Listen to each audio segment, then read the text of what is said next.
Why Protect the Dolls has me feeling a certain kind of way. American fashion designer Connor Ives made the t-shirt to wear at the end of his fashion show. That was a couple of months ago, and now it's a trend. I love the intention behind the shirt. I'm also encouraged by its popularity. A $99 t-shirt is not cheap. When I saw Pedro Pascal wearing the t-shirt, I knew he was wearing it in support of his sister, and it made me cry, literally. When I saw more and more people wearing the shirt, I think it hit me. Do most people know what doll refers to? If it was up to me, doll would be something that would remain with us. It would be something we call each other. In my day, when we called people dolls, it was because they were surged down. At the time, we didn't call ourselves dolls. You had to be called a doll by your community. You were called a doll by your community because you looked like a doll. I don't like it for everybody because everybody doesn't look like a doll. Take me for example. The only doll that I resemble is the Bride of Chucky. Is there even such a thing as a granny Barbie? You know, the other thing that stood out to me was that if the dolls weren't under attack, we wouldn't need to be protected. Can someone tell me why we deserve to be under attack? Why we need protection? I think it's so important to remember that we did nothing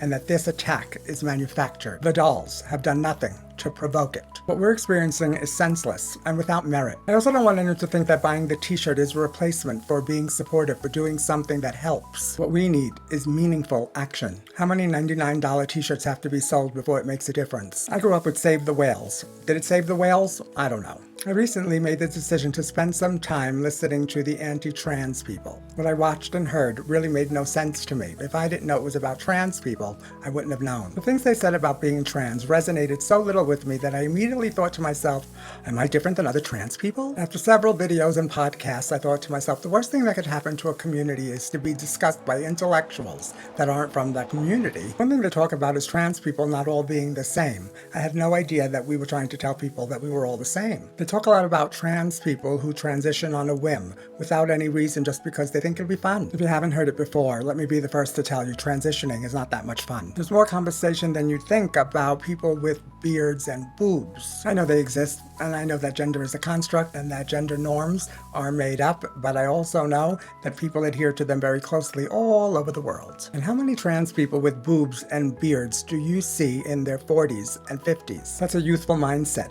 And we all know that youth is fleeting. When you're young and you realize that life is a game and you didn't make the rules to the game, you respond usually by breaking all the rules that they made. What I think those intellectuals are really afraid of is that once they see that there are trans people with beards, that their wives might stop all that hair removal. Maybe somewhere in all of that there's a difference, the definition, the point of difference between being transgender and a transsexual. Who knows? Protect the Dolls got me thinking, once again, that they have left out trans men, and I wonder why. What I learned from the anti-trans people is they think that trans men are, for the most part, lesbians who don't like the idea of being a lesbian. Or they're women that want to be gay men. Like I said, most of what they say makes no sense. I wish there wasn't a reason that dolls needed protecting, but since there is, I guess Protect the Dolls is fine. I think I'd also like a t-shirt that said, God Save the Queens.